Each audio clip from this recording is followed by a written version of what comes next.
우리나라에서도 이제 굉장히 중요한 이슈가 되고 있는 것 중에 하나가 이 감정 노동입니다. 예, 이제 모든 종업원들이 자신의 일을 위해서 이 몸과 마음을 다해서 육체적이고 또 정신적인 노동을 하는데요. 이 직무는 이제 직장 내에서 이제 여러 사람들하고 상호작용하는 동안에 이제 조직에서 요구하는 어떤 감정을 표현하는 어떤 감정 노동을 요구하기도 합니다. 감정 노동은 이제 효과적인 직무 수행의 어떤 핵심적인 요소인데요. 예를 들면 항공사 승무원들은 좀 쾌활한 좀 분위기 이런 게 또 중요하고 또 뭐 장례 지도사가 슬픔을 좀 이렇게 강조하는 것 이런 것들이 조금 또 강요되기도 하고 또 의사 같은 경우에는 좀 감정적으로 중립적일 기대를 하죠. 이런 것들이 굉장히 사람이 일하는데 또 힘들게 만드는 요소가 될 수도 있습니다. 이 감정 표현을 조절한다는 것에 대해서 좀 살펴보면요. 우리가 이 감정을 경험하는 방식은 우리가 이제 그것을 이제 보여주는 방식과 항상 같은 것은 아닙니다. 이 감정 노동을 이해하기 위해서는 이제 우리가 이 감정을 느껴진 감정과 표현된 감정 이 두 가지를 좀 구분해서 볼 필요가 있는데요. 느껴진 감정은 우리의 실제 감정입니다. 이에 비해서 표현된 감정은 조직이 종업원들에게 보여주기를 요구하고 이 직무 수행에 있어서 바람직하다고 여겨지는 그러한 감정인 거죠. 이 표현된 감정은 타고난 것이 아니라 학습된 것이고요. 이것들은 느껴진 감정과 일치할 수도 있고 그렇지 않을 수도 있는 것이죠. 예를 들면 미국의 작업 현장에 대한 조사에서 이제 종업원들이 전형적으로 두려움이나 분노 같은 이 부정적인 감정은 좀 억누르고 행복함이나 흥분 같은 긍정적인 그런 감정을 표현해야 하는 것으로 기대된다라고 하고 있죠. 이 가짜 감정을 보여주기 위해서는 실제 감정을 억눌러야 되는데요. 이것을 이제 표면적 연기라고 합니다. 이 내부의 감정을 숨기고 표현 규칙에 맞게 감정을 지속적으로 표현하는 것이죠. 표면적 연기는 문자 그대로 자신이 그렇게 하고 싶지 않은데도 이제 고객에게 미소를 짓는 것처럼 이제 주어진 상황에 대해서 적합한 반응을 얼굴에 나타내는 것이죠. 또한 이제 날마다 표면적 연기를 하는 것이 결국은 이 가정의 이 감정적 탈진 그리고 뭐 가족 간의 갈등, 뭐 불면증 이런 것도 가져오고요. 또 직장에서도 이제 탈진을 가져오거나 조직 시민 행동이 낮아지기도 하고 직무 만족을 떨어뜨리기도 합니다. 아마도 이제 우리가 느끼지 못하는 것을 창의적으로 표현하는데 드는 비용 때문에 다양한 표면적 연기를 해야 되는 사람들은 지속적으로 동일한 반응을 하는 사람들보다 훨씬 더 낮은 직무 만족과 직장 내의 철회 행동, 아까 뭐 결근이나 이런 것들을 더 많이 할 가능성이 높다라는 것이죠. 이 표면적인 연기를 해야 하는 종업원들에게는 쉴 수 있는 그리고 또 재충전할 수 있는 기회를 주는 것이 굉장히 중요한데요. 뭐 치어리딩 강사들이 교육 후에 어떻게 그들의 휴식 시간을 사용하는지를 연구한 그런 연구에서 보면은 휴식과 이완을 취한 그 사람들이 휴식 시간 동안 잡일을 한 사람들보다 더 효과적인 것으로 나타났습니다. 그러니까 우리가 조직에서 뭐 힘들게 일을 하고 이런 것들이 그런 일들을 하고 나면 반드시 휴식을 하는 게 중요하다는 것이고 특히 감정노동에서는 더더욱 중요하다라는 것이죠. 이 내면적 연기도 있는데요. 이것은 이제 자신의 진정한 내부 감정을 표현 규칙에 맞게 수정하는 것을 말합니다. 이 표면적 연기는 표현된 감정을 다루고요. 내면적 연기는 느껴진 감정을 다룹니다. 이 내면적 연기는 우리가 실제 감정을 경험하기 위해 노력하기 때문에 표면적 연기에 비해서는 심리적 부담이 좀 적고요. 따라서 이 감정 소진도 더 적습니다.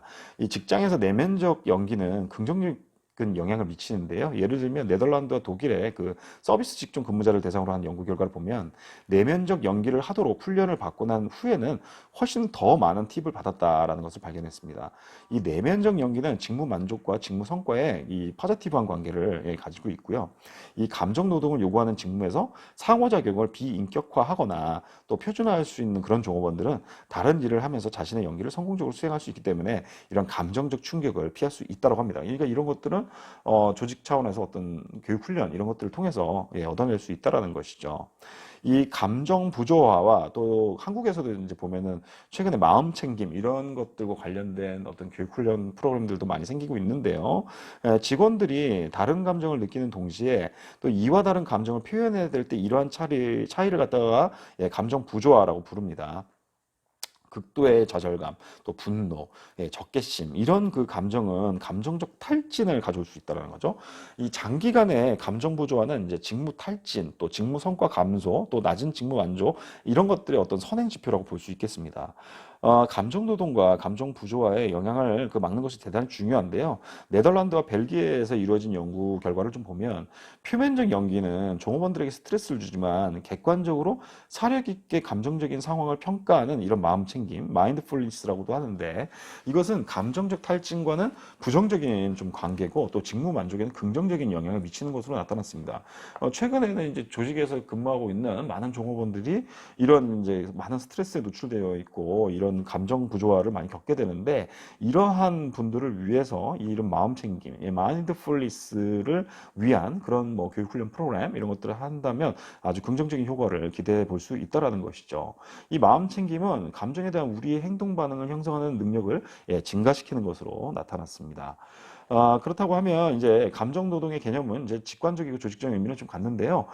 이에 대해서 정서 사건 이론 에 대해서 좀 살펴볼 건데 이 감정 노동이 어떻게 직무 사건 그리고 정서 반응, 직무 만족, 직무 성과에 연결하는데 적합한 개념이기 때문에 한번 중요하게 좀 다뤄보도록 하겠습니다.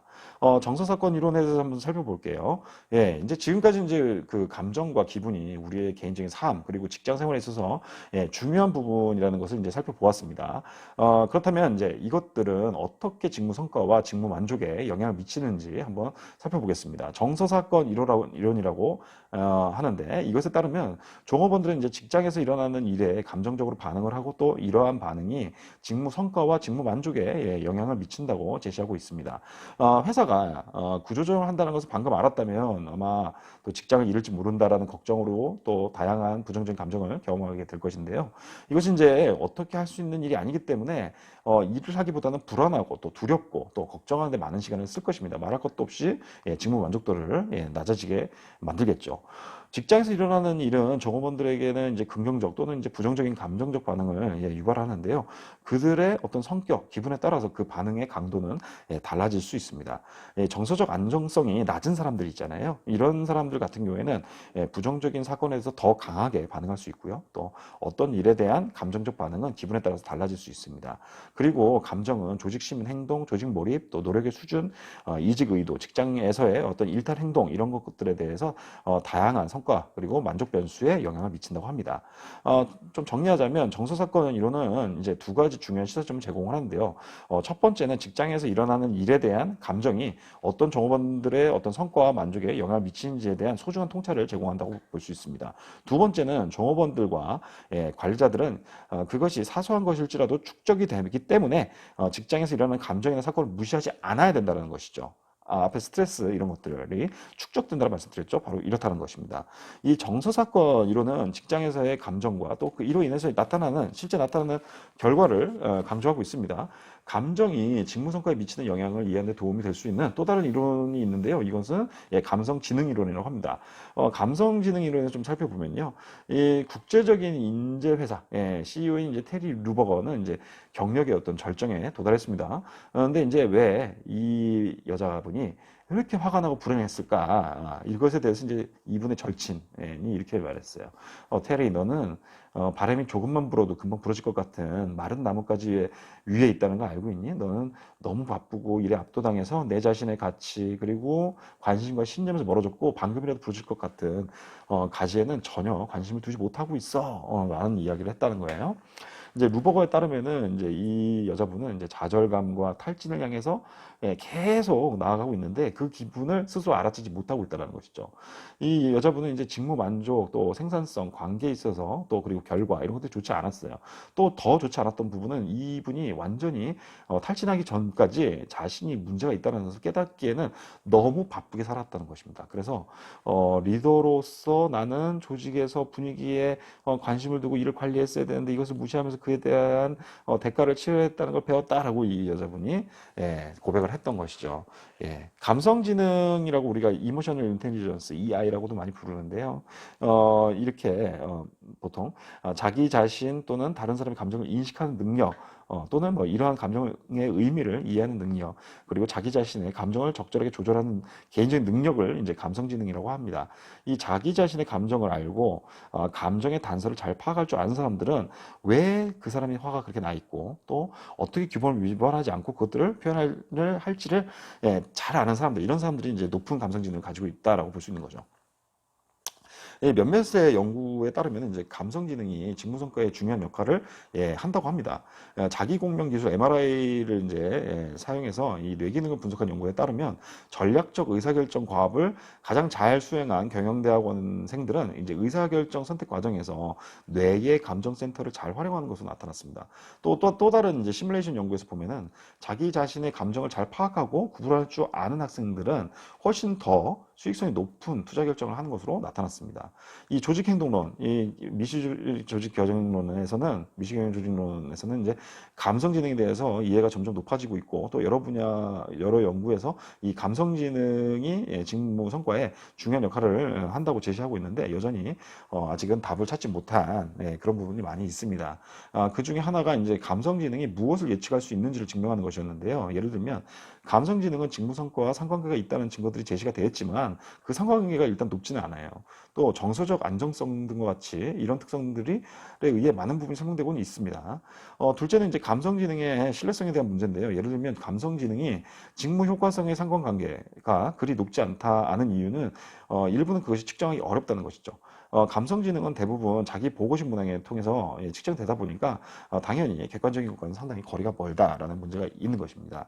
이러한 문제가 이렇게 많은 문제들임에도 불구하고 감성지능은 이 컨설팅 회사나 대중 매체에서 큰 인기를 얻고 있습니다. 그리고 연구 문헌에서도 지지되는 결과들이 축적되고 있습니다. 그래서 한 가지 확실한 것은 감성지능은 우리 생활의 일부라는 것이죠. 그래서 이 감성지능과 좀 관련해서 또 중요한 개념인 감성 조절에 대해서도 한번 살펴보도록 하겠습니다. 기분이 좀 가라앉아 있을 때 기운을 내기 위해서 뭐 스스로를 막 이렇게 격려해 보신 적이 있으신가요? 또는 화가 날 때 자신의 감정을 자신을 좀 진정시키려고 해본 적이 있으신가요? 이런 거를 해보셨다면 감정을 조절했다고 볼 수 있죠. 이 감정 조절, 이모셔널 레귤레이션이라고 하는데 이런 감정 조절의 어떤 핵심적인 개념은 이런 느끼는 감정을 확인하고 수정하는 것입니다. 이 최근의 연구에 따르면 감정 관리 능력은 직무 성과나 조직 시민 행동에 강력한 선행 요인이라고 밝혀지고 있는데요. 우리는 이제 조직 행동론을 연구할 때 직장에서 감정 조절을 사용할 수 있는지 여부하고 또 어떻게 사용해야 하는지 관심을 둘 필요가 있다는 것이죠. 사람들이 자연스럽게 사용하는지 이 감정 조절을 자연스럽게 사용하는지 파악하는 것부터 좀 살펴볼 필요가 있습니다. 감정 조절의 영향과 결과 이런 것들을 좀 살펴보면요. 모든 사람들이 감정을 능숙하게 조절할 수 있는 것은 아닙니다.